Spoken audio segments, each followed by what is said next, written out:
Thank you for joining us today. I am Nicole Cushman, the Program Director for COE Alliance of Western Washington. Sitting next to me is Dr. John Hart, Associate Medical Director for COE Alliance of Western Washington and a physical medicine and rehabilitation provider for Peace Health. Today we'll be discussing brain pain and opioids, one of COE Alliance's annual education topics.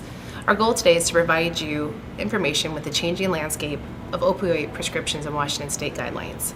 We also want to provide you some rules of thumbs for safer opioid prescription.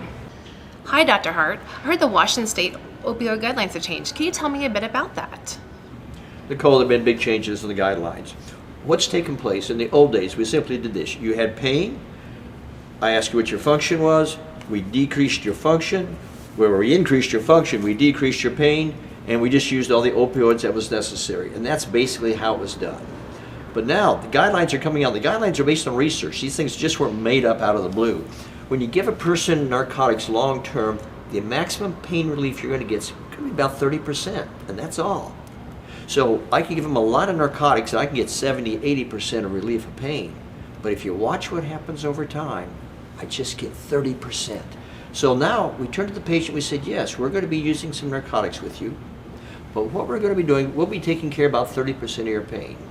And that's about it. Of course, now, if you're the patient, you're going to look at me and you say, well, doc, what are you going to do for the other 70?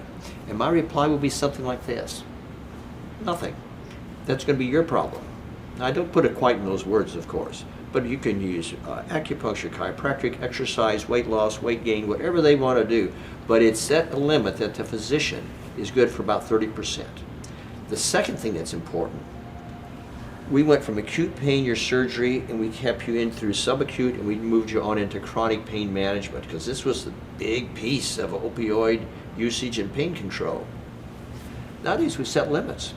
We've recognized our limitations. So you're going to have your surgery. We'll say, well, for that lumbar surgery, you'll be on opioids and pain medications for about 1 to 2 weeks, then you'll be taken off. By the way, when you do get off, Nicole, you're going to have some back pain and you should expect it, but we will not be using narcotics for that. So we're setting limits. People should be off narcotics after most surgeries in 2 or 3 weeks, maybe 6 weeks at the most, even for a lumbar fusion surgery. You use 4 to 6 weeks and then about all of them are off. But they're told that's where we're heading. And they're told, you're going to have some discomfort afterwards, and that's just part of it. Are there different rules of thumbs for different diagnoses? That's changed too. The American Academy of Neurology came out in 2014, and they looked at some research, and what this research showed, there are 3 diagnoses. You use chronic opioids for them, you're going to head into trouble. It's just a matter of time. And those 3 diagnoses are simple. Axial low back pain. So axial spine pain is how I look at it. Headaches, fibromyalgia syndrome. So back pain, fibromyalgia, headaches. Interesting, 3 diagnoses, but there's no definitive test we can run for that. The person with that low back pain, their neurological exam is most likely normal. Their MRI looks just like everyone else of their age, but yet they're complaining of pain. So when we start treating invisible pain, we've got a problem. One thing we tell our residents, you're seeing a new patient and they've marked all of the entire chart, their entire body is hurting with pain.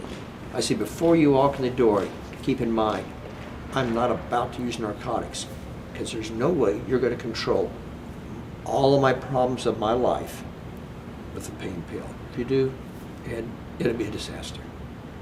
Big changes, big changes. Sounds easy, but I see conflict coming. Well, put your money on that one. Well, you can picture the conflict. You look at my own patient in the office. I've had this person on pain medication for 10 years. They come to see me now. Now I'm going to be talking about change for them, and I'm saying we're going to have to get you down or get you off this medication. That's one. Someone comes in, says, I've got low back pain, I've got headaches, fibromyalgia, whatever it is. I say, no, we don't use it anymore. It turns out that cannot be good for you in the long run. And they'll say, well, wait a minute, doctor, my cousin's on narcotics. You've got my sister on narcotics for that very same thing. Why don't I get the narcotics? And I have to tell them that this has changed. And we're trying to work with the patients who've already got on the narcotics and do something, the best thing for them. But we can't go around starting new patients on narcotics for these. we can do other things. Got a lot of other ideas for you. But some of those ideas are also going to involve you making changes in your life. It's just part of it. Okay, so how do you handle these kinds of problems? Well, that's a difficulty in itself. One way of handling the problems is to look at the thing and say, talk to them about the truth, and that is, and I just will tell the patient, we're changed. Things have changed. The research has shown that when we put persons on narcotics, there was a word we used to use, that was called tolerance. And you were told that, and I told them for all these years, that if you put you on narcotic, you're going to get used to it. It's tolerance, it's normal, don't worry about it. It's a reversible thing. Well, it turns out when I administer the narcotics chronically, we are making changes in the brain, and these changes may be permanent. And these changes may have some bad outcomes for you that take place in your brain. We're going to talk about this later, because these are important things.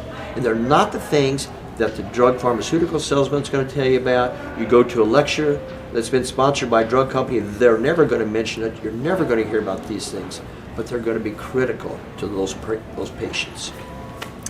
What is a safe amount of dosage of opioids? Well, that's pretty simple, Nicole. The safe amount's right over here, 0. This is a great chart, and Dr. Gary Franklin gave us this chart. And what it does, it shows what takes place. Now, we know that when we get out here about 100 morphine equivalents a day or greater, we know we're out here that our adverse effects, the bad things that happen, is 9 times normal. So that's a huge number. But let's look at this graph. Let's look at it carefully here. You see at 20 milligrams a day, it starts to break at about 20 to 40, around 50, some people say 50, 60 milligrams. There's a break, and then it goes on up from there. So the way we look at it is if a person is at in here, my next goal with them getting the narcotics down is to get them to this level. If they come into us at this level, my goal is to get them to this level. And hopefully we can get them down there, though we have to be realistic and can't in many cases. Now, right now, just to let the standards that most people are going by is 120 morphine equivalents per day. At Peace Health, we just finished our opioid guidelines. We said the maximum before you have to really get some help and stuff is 120. But we added this piece, and it's very important. We also said at 50 milligrams, we want you to question yourself very seriously about where you're heading. Now, Nicole, I'm going to predict the future. This is my crystal ball. And my crystal ball says this. We talk about 100 to 120 milligrams. My crystal ball says in 5 years, we're going to be talking about 50 or 60 milligrams is the top number before you bail out. What do the narcotics do to the brain? Is it just addiction? Well, Nicole, historically what we've done is we have looked at pain patients in one group, addicts in another group, like they're two different people. The way they got into the addiction group is they had some behavior we didn't like, and that's the only difference. But they had changes to the brain that took place way before then. That's what we're going to look at now. What are the changes that take place in the brain over time? Well, what we have here, I've got a couple charts I want you to look at. Over here, some nice color picture. I like the colors in here. This has got orange, it's got bright colors, it's got some reds in there. That's the good stuff up here.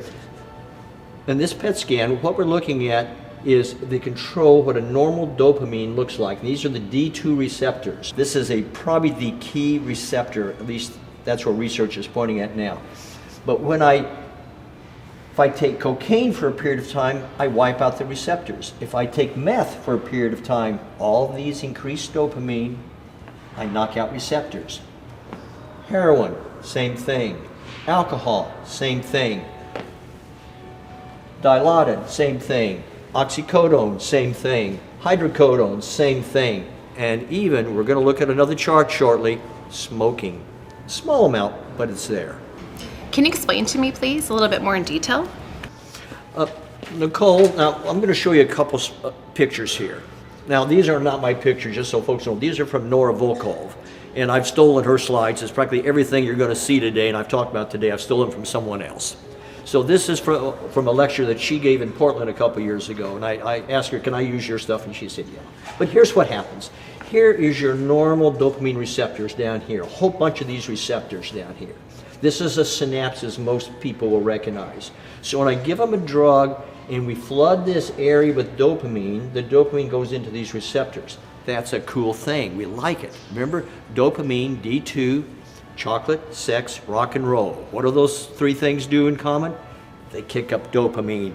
So dopamine is the feel good. We like it. My pain goes down. It's a good deal. However, when I expose the brain to this over a period of time, what takes place is receptors are reduced. The brain recognizes that's way too much dopamine. I'm going to have fewer receptors. When I have fewer receptors, the patient tells us this by saying, doctor, those pain pills are no longer working for me. I think I'm getting tolerance. What's happening is they are losing receptors, Nicole. That's what's occurring with the word we use of tolerance. So I want to show you one more picture now. We've talked about narcotics. That's why we came here today, okay, to talk about narcotics. But the real thing I want to talk about, I'd like to push out, is dopamine, and especially, again, the D2 receptor. If I want a big surge of dopamine, and somebody says, hey, Dr. Hart, how do I get lots of dopamine? I say, Joe, that's easy. You got to get some amphetamine, some methamphetamine. Look at that spike. You're going to have a great time for a short period of time. But I say, Joe, if things aren't looking so good, you need it longer, I want you to move over to get some cocaine. Get over to some cocaine, you can have that dopamine curve go out longer. But I know it's kind of hard to get methamphetamine and cocaine. Well, in certain places it is, but other places, you come to me, I can give you narcotics. I can give you maybe some morphine, maybe some oxycodone, and we can get a nice curve that'll last out here with a nice hump of dopamine. But I said, if times get worse, you go out and have a cigarette. What cigarette nicotine does, it produces a very small spike in dopamine. So when you take your cigarette, you take a puff. Wow, I feel better for a few moments. It's dopamine. That's all it is. So all these things essentially do the same thing, including alcohol. Dr. Hart, exactly how does dopamine affect behavior? I'm especially curious about people who don't show signs of addiction. Well, when we expose the brain to the opioid, we lose the function of a lot of the D2, the dopamine number 2 receptors. The question we need to ask, the first question is, where are the receptors located? Most of them are in the nucleus accumbens and the VTA, the ventral tegmental area, but let's forget that. Let's go with this, and if you can get a picture of my forehead, whop, that's in the important one. It's the orbital frontal cortex. It's right behind the forehead, it's right up behind the eyes, and what we have here is a scan of what a normal brain looks like at the orbital frontal cortex. And look at this area right up here, this bright yellow area. That's good dopamine. Now, what's this orbital frontal cortex all about? This is our inhibitory portion. That keeps us, Nicole, from doing stupid things. Now, on the way here today, I was running a little late. So I was thinking about, it's 30-mile-an-hour speed limit, but I can go to 60 or 70. No one's out here this time of day anyway. I self-inhibited that and didn't do it. Now, I've got some patients, however, Nicole, that call me up on Friday afternoon. They say, well, I'm out of pills. I used them up early. My dog ate them. They fell in the toilet. Pick out the story for the day. And my office staff is saying, wait a minute, they signed a pain contract. They know they shouldn't have done that. Why did they go ahead and do it? If you take out the orbital frontal cortex, you lose your inhibition. You'll do things that you will regret later. Now, I know my patients are probably the only ones, but I have seen a few patients in my practice who would do a few things that they would regret later. And that can be just pure behavior, but also it can be due to my narcotics I have given them, and I have taken out part of this portion of their brain. When it goes full blast and you've lost it all, put this one over here, all purple up there. We've practically lost all the yellow. You can look at that person, like I said, that person has no self-inhibition. Now, it could be they really are a full-blown addict, but also there's another diagnosis you'll see this same picture in, and that's obsessive-compulsive disorder. When I cannot stop doing a repetitive behavior, I've lost that inhibitory portion. Amazing similarities in what's going on. So they lose their self-inhibition. I understand that. But this begs a question. Why did they take the increased dose in the first place? Let's talk about that for a minute. Now, what I've talked about the good stuff up here, okay? That's the D2, the dopamine number receptor. So we put a lot of emphasis on that. But what I've done is I've given you kind of a part of the story. I didn't give you the whole dance card. There's another receptor in here we need to talk about. And what that is, that's a big K, though you can't read my writing. I can work on that, but that's a kappa. It stands for the kappa receptor. So we've talked about the dopamine. Let's talk about kappa receptors for a moment. Kappa is a receptor. There are three dopamine receptors and they're subtypes, but the major ones are mu receptors. We all know that. We remember that from school because that's good stuff. We like it. Delta we know nothing about, so we're just going to ignore it because everyone else ignores it. Kappa is another narcotic receptor. Now kappa gives a little analgesia, but also kappa activated can get an increase in depression. A chemical, if you've got a kappa receptor, that goes into that is a stuff called dynorphin. So it's a protein that goes into that. So the dynorphin kappa complex, if I increase that, most likely my patient's going to say I have increased pain and I have increased depression. That's getting a little scary because I've got a lot of patients that I see that come to me, they're on pain and they're on antidepressants. And I'll say, how are the antidepressants working? And they'll say they're not doing well at all. I'll say, well, that's interesting because they're on a pain medication that may increase kappa, and if it does, that's producing their depression. And they're not going to get rid of it that easy. So kappa is an important one because it's, well, to put it as, and I forgot the researcher's name, but it's from Amsterdam. He talked about the yin and the yang. Mu receptors, good, I like it. Give narcotics, I get a spurge, I get an uptick in my dopamine. But also, you may get more kappa involved. It's bad, you don't want kappa. Now the next thing to look at is, with kappa receptors, what can increase kappa beside narcotics? And that's an interesting thing, stress. Simply stress can do it. And so, if someone steals my pickup, shoots my dog, I'm under stress. When that happens, I'm going to say, I feel lousy. Let's take a couple pills. I'm going to have a cigarette and have a drink. I just kicked up my dopamine. Not a bad thing to do, actually. Kind of makes some sense if all that happened to you. So that's when the stress happened, kappa was activated, dynorphin kicked into it, and it caused a plunge or a drop in my dopamine. Now, this past Saturday night, I was on call for our medical group. Okay, I got a call at midnight. One of my patients, I'd like to say it was one of my partners, but it was one of my patients. And what occurred was she said at midnight, she says, I have this horrible, excruciating, terrible back pain. It just started when I was sitting on the couch 3 or 4 hours earlier. I didn't fall, I didn't do anything. I said, She says, she was really upset. So I said, well, I know you're upset, the back pain. Boy, what else has been happening to you today? So I asked you a few more questions, and it turns out her and her roommate had a big fight. And they were both sitting there watching TV together. They hadn't resolved this fight.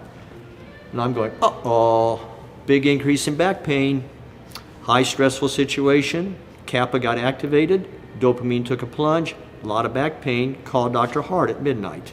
I said, this kind of makes sense to me. So I actually saw her this week, and she's doing great now. And her and her roommate actually got it patched up, which was the cure for her back pain in a way. So we tend to look at those things as psychological, but actually if you look at what happens in research and what we deal with our monkeys and our rats down there, it's neurochemical and it's fairly predictable. So when a person calls me about it or tells me in clinic about an increase in back pain, I always do my exam, everything's done. And I say, well, let's set that aside, Bill, for a second. Tell me what's happening in your life, by the way. Then I get the story. Then I understand the chemistry and I understand what's occurring. Stress causes all of this?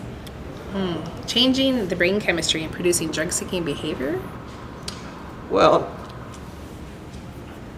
with us humans, when we're under stress, you'll hear this. Boy, I'm having a rough day. Let's go have a drink. I didn't mean this right now, Nicole. We don't have to go have a drink. But however, what I'm really saying is I need some dopamine. As we talked about earlier, boy, I'm really upset. Let's step out. I need a cigarette. Remember, dopamine on a stick. 20 minutes, little surge of dopamine with my cigarette. So we're always trying to get our dopamine level up when our dopamine's down. And stress kicks up the endorphin, kicks up, which activates the kappa receptor. When that's done, I may have depression, and all kicked off by stress. So when a back patient comes into the office and they say, I had a big flare of my back pain, I always end up saying, oh, let's talk about that, but also I want to know about your life. What's happening into your life, Betty? I want to know what's going on, because I really want to know what's going on to the receptors. Does the brain recover when opiates are stopped? Is this reversible? Well, there can be some bad news there. Now, I'm a pain physician, so we were classically taught they're going to get tolerance. We take them off their medications and they'll be fine and don't worry about it. Let's walk down the hall to the addictionologist and ask him the same question. Is this a temporary thing, or is it something that can go on all their life? He's going to say it's going to be permanent, because that's what he sees in the clinic. And so what we need to do is we have to look at some of the animal experiments. There aren't too many personalities involved with the rats and monkeys. But what we see in there is that with some of these changes we get, these are permanent. There was a beautiful experiment done. In fact, there's a whole group of these, but one of my particular like, they took some 10 patients with chronic low back pain, put them on morphine for 1 month. Before they did it, they did a fine resolution MRI on their brain, looked at the size of the various nuclei in the brain. They then put them on the morphine, did it again. What they found out that 12 of the nuclei, including the amygdala, had shrunken in size. 1 month morphine exposure. They then took them off the morphine, re-examined their brain 4.7 months later to see how the brain had recovered. Guess what? No recovery. The same. And that's with a 1 month exposure. So what's that mean in behavior terms? I really don't know. But I know that what narcotics are doing has a lot more to the brain changes than we ever thought. In fact, as one of the physicians that's with the federal government that deals with our veterans, he put it to me rather bluntly. He said, when I see patients on narcotics, he knows I'm treating a TBI. Being a physiatrist, I said, oh, traumatic brain injury? He said, no, toxic brain injury produced by the narcotic. Kind of opened my eyes a bit. Is there any way to tell who's going to have problems? A screen test, a crystal ball, perhaps, Dr. Hart? Well, what we've traditionally done is we'll ask the patient simply, do you have any problems or previous history of addiction or alcohol or drugs or anything like that? They say no, and we just check it off in their electronic medical records. And that's that fast. We can also give them some tests. We have some little 2-minute exams. We fill out a questionnaire, or the office personnel can fill that out, that are supposed to be screening for people that are going to have problems. Guess what the research shows us? If you did those tests on that person, if it's a SIP, or doesn't matter what you use, and you're going to use that to try to predict aberrant behavior in the future, how good is that test? 0. It doesn't predict aberrant behavior. What it does, it clarifies who's going to prescribe the narcotic. We may learn a little bit about that if we have them sign a pain contract. But what it doesn't do, what the test doesn't do, is it doesn't predict the future. And what you're asking me is, how do we predict the future? Well, I think we can predict the future. And to do this, I want to tell you and show you some pictures of a couple of monkeys. What we have is they have a group of monkeys that have, when we do the scans of the brains, have a huge amount of dopamine. It looks like bright lights lighting up in their brain. The slides are so good. A lot of dopamine in this big boy. He's a dominant monkey. This person over here is a subordinate monkey. You look at their brain, and there's hardly any dopamine. This is the boss. This guy just lives with it out here. So we take these two monkeys. We offer them both cocaine. Why cocaine? Because I get a spike in dopamine. You can use anything, but cocaine was a good one for this experiment. Get a spike in dopamine. Both monkeys take the cocaine the first time. You offer them cocaine again the next day. This monkey, who has a lot of dopamine, will refuse it. There was no point in it. He took cocaine. He got a little spike in dopamine. He already has 1.5 gallons extra of dopamine. It meant nothing. This monkey over here went, oh my goodness, I feel like a real monkey for the first time. Low dopamine, same drug, gave a spike, and it meant a lot to this monkey. So basically, what we want to do is figure out who are my high dopamine patients and who are my low dopamine patients. Once you figure that out, you kind of can predict their future. Okay, how do you find low dopamine people? Do you run an MRI test?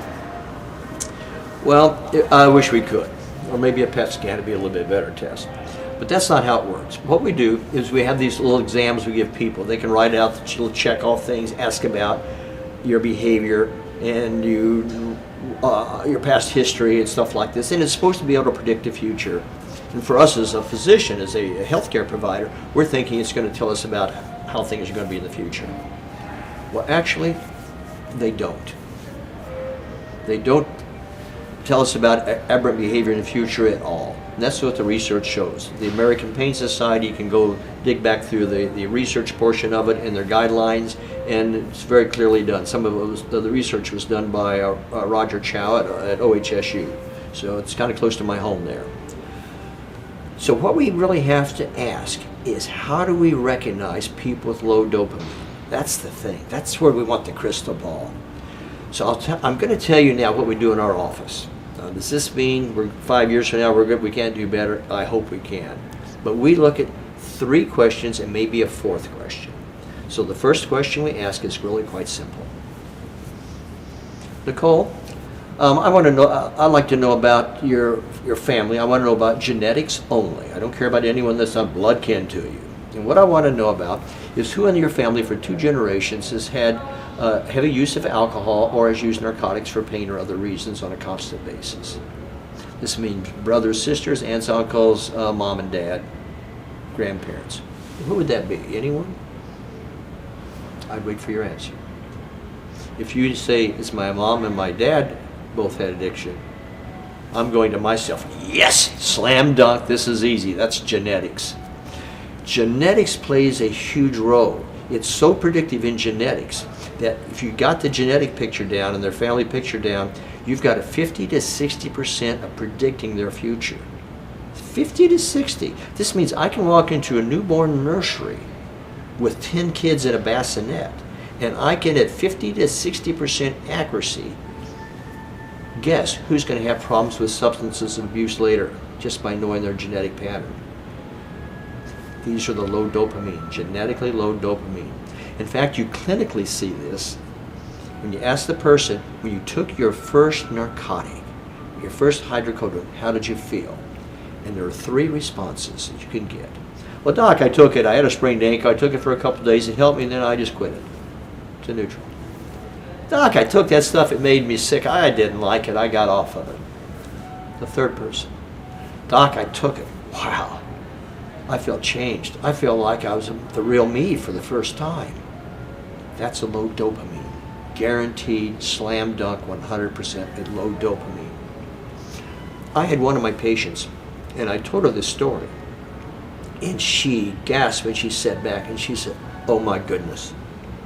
I said, what do you mean? A couple months earlier, her daughter had fallen, got a fracture. She went to the ED, she got the cast and everything else, very simple. Took care of that. She gave the daughter, they gave her some narcotic to take for pain, and the daughter said this, Mama, when can I have one of those wonderful dreamy pills again? I said, well, but why your reaction? She said, that's the very same thought that I had when I had my first narcotic. That's genetic. So that's one. You've got to spend a little time to ask about the genetics. You've got to get a picture. Once you get that picture, you know what you're dealing with on the front end. Second thing, regardless of your genetics, the world's best or the world's worst genetics, doesn't matter. What did you do with those dopamine receptors? Now, this is some research that was done in the 60s. This is about the time we're trying to say no to smoking, this kind of things, we're doing this. And so I think there was a little bias in some of the research, but there was a whole group of papers that came out. And what it showed was this, that if you started smoking before the brain was mature, which was around, at that time we thought brain maturity was around 16 to 18. Now we know it's somewhere in the 20s before actual maturity of the brain. That if they started smoking before that, the chances of using alcohol and other things and substance abuse later, could be narcotics, was 4 to 12 times normal. Not twice normal, but 4 or even up to 12 times normal. And one study said that if you smoked a pack of cigarettes a day before age 16, the chances of using cocaine later in your life was 100%. I said that wrong. It's 100 times normal. That's 100% multiplied by 100. That's how much. And what it does, smoking early. So in our questionnaire in our office is we have in there, when did you start smoking? What age? We want to know. Person says, oh, well, I quit smoking. I haven't smoked for 5 years. I haven't smoked. I said, look, Joe, I don't care if you smoke all day. That's your family doctor's, that's your pulmonologist's problem. That's not my problem.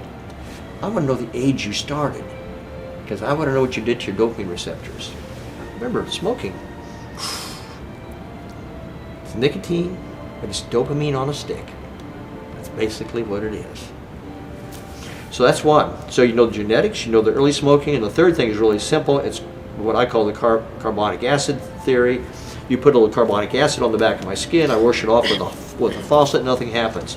Put the acid dripping on my skin for a couple of weeks, I got a hole going through my hand. So the time of exposure. So when persons are telling me what they've been on narcotics, I usually will stop them and say to them, oh, tell me by the way, how long have you been on narcotics? How many years total?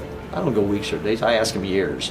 And they'll stop, they'll think, they'll look up in the air and say, oh, maybe 5, 10, 15, or all my life. So what we do, or what we know with that, is they've had the molecule has been to their brain. We have a loss of dopamine receptors. We have a good chance of accentuation of kappa, though it doesn't happen in everyone. So we know a lot about these people.